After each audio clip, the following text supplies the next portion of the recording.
Hello, welcome to മന്ന. This is Reshma.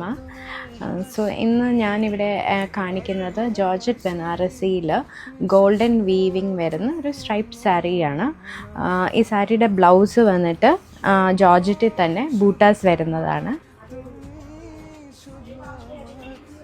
ഇതിൻ്റെ shades available ആയിട്ടുള്ളത് black, green, maroon, yellow, pink, ഒരു പീച്ച് ചേർന്ന ഒരു pink, mustard green, bright magenta, red and ഒരു ചന്ദന കളർ എന്ന് പറയാം, ബേജ് ആൻഡ് ഒരു അനദർ ലൈറ്റ് ഗ്രീൻ കളർ. ഇത്രയും ഓപ്ഷൻസാണ് വന്നിരിക്കുന്നത്. ഇതിൻ്റെ റേറ്റ് 3500 ആണ്. ഈ സാരീസൊക്കെ ലിമിറ്റഡ് സ്റ്റോക്കാണ്. അപ്പം എത്രയും പെട്ടെന്ന് നിങ്ങൾ ഓർഡർ പ്ലേസ് ചെയ്യുക.